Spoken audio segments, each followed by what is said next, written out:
Okay, so I guess I'm just gonna do like a mrballen style story time video. We're gonna do about this guy.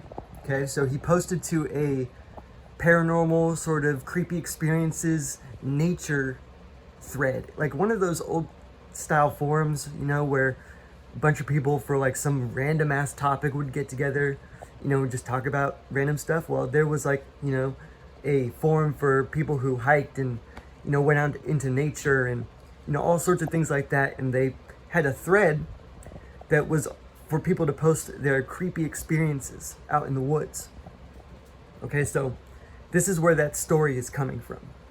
So this guy was hiking at Saddle Blanket Mountain. I think it's a part of like an Indian game reserve or something.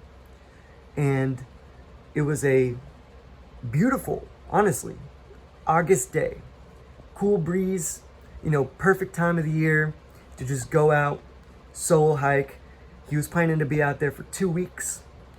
He had been hiking for about 3 hours, and I think he was getting, a lot closer to his campground, I guess. Well, in the middle of that trail, in the middle of him walking, pretty much the craziest thing that would ever happen to him in his entire life, that shifted and changed his perspective on reality forever, happened. And so this is what happened. As he was appreciating the pine trees, the birds singing, the weather, cool breeze, all of a sudden his vision started to blur. And he describes it as if he was wearing somebody else's prescription eyeglasses. Okay? So he didn't really know what was going on. His vision was just blurring. So he took another step, and the blurriness started to sort of shift to grayness. It went from blurry to blurry and gray. He took another step, and the blurry grayness turned into a bunch of like shapes, but shapes that made no sense. Shapes he'd never even seen before. Okay? And on his third step, day had become night.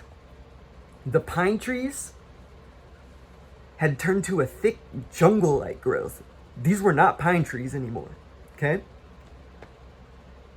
It was not a cool, nice breeze. It was hot, and it was humid. And there was some sort of like diffused light, but he couldn't tell where the light source was coming from, but it wasn't a sun. But there was some sort of light that allowed him to see everywhere in the surrounding area, okay? That's when he heard some sort of high-pitched like keening sound, just like a little high-pitched ringing, sort of like if you have, I forget what that one condition is where you have that ringing in your ears. I forget what it's called, but it was sort of like that. And he noticed that because there was literally no other sounds. There was no birds. It was dead silent besides that high-pitched keening sound. And then he heard something or someone, he doesn't really know, behind him say to itself, whisper to itself, "Gotcha." Now, this was weird because he didn't hear it say it to him.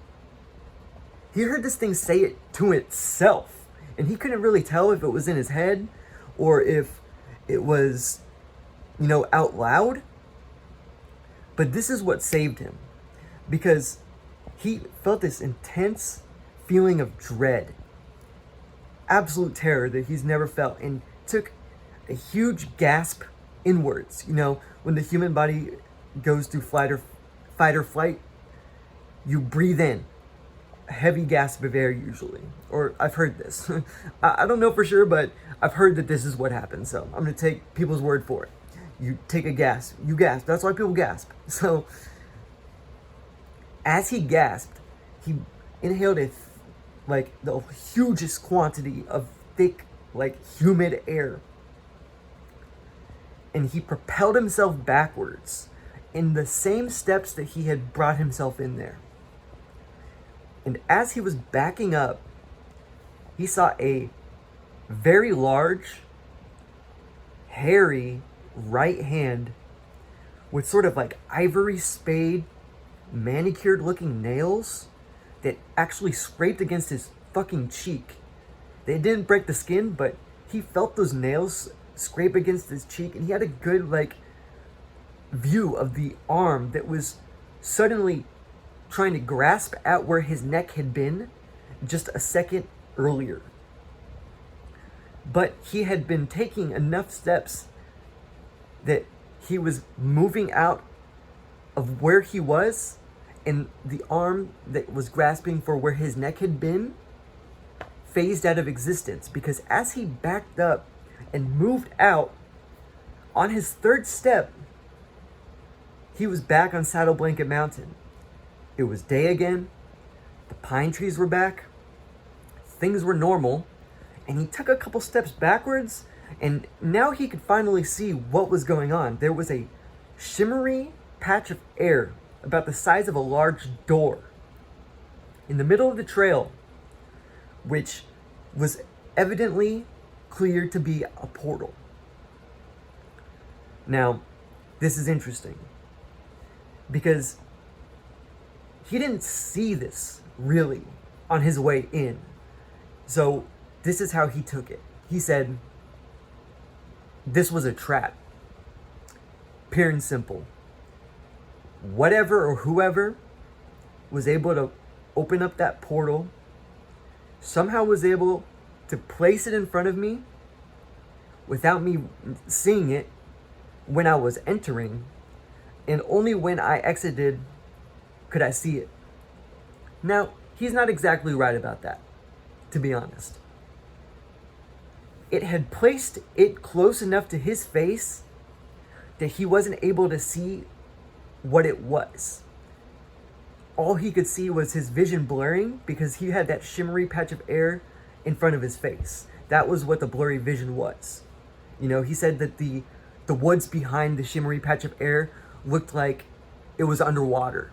So that's a perfect, description of what his vision looked like when it was placed close enough to him that he couldn't see that it was like a portal, an entrance to somewhere. And all he could see was blurriness. So he didn't know what he was walking into, really. He just didn't know what was going on with his eyes. So it still is a trap, but it's not what he thought. It wasn't hidden to him. It's actually right in front of his face. He just didn't know what it was. So I'm correcting him on that. But yeah, he said that he ran back down the mountain. Like, it was like 3 hours getting there and like 1 getting back.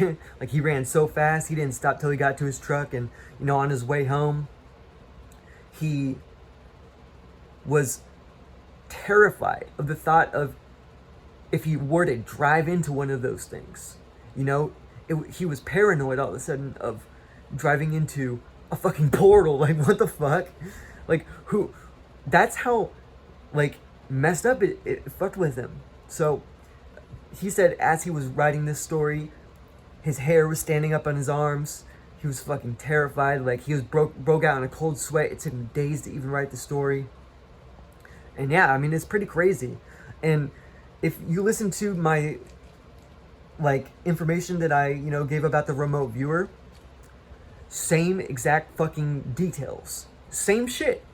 The remote viewer heard the whatever entity was coming through the portal say, "I got you." And even though he heard gotcha, I gotcha, or whatever, I got you, gotcha, same shit. Same thing. Heard the same shit. This portal, something tall and slender, grabbed somebody. He saw, like, I guess he didn't turn around completely to see, like, the body of whatever had that arm. But presumably, we can guess it's probably tall and slender. That remote viewer, and I think the story goes hand in hand with that remote viewer's information, because honestly, it seems a little fucking ridiculous without any sort of, like, just a story like this to fucking back it up, because it's like, yeah, right, dude, you're fucking bullshitting. But if you actually hear somebody who's gone through an experience, or presumably at least, you don't have to believe this hunter story. Maybe he's completely lying, but you know, the way he wrote it, it didn't seem that way to me. It really seemed genuine, and you know, and you don't run across genuine stories on the internet very often. And I think it was written just long enough ago too that, you know, that phase of like, what is it? Creepypastas and, you know, all that shit on Reddit, you know, that people try to pass off as real stories, and they're just completely fake. You know, this story by the hunter was written long enough ago that it wasn't during that like craze or phase of you know, people who write stories like that. I think he was actually genuinely writing a real first-hand experience that fucking happened to him. So yeah, guys, I just wanted to tell you about this because it sort of really goes with my other fucking video. So these two stories, these two, that remote viewers information and this story by the hunter, I guess he wasn't really a hunter, he's just some dude, but it was on a hunter website. Anyway, okay, I'm rambling now, so I'm gonna go, but yeah, I promised that I'd be posting another video on Missing 411, so here you go. Alright guys, peace and bye.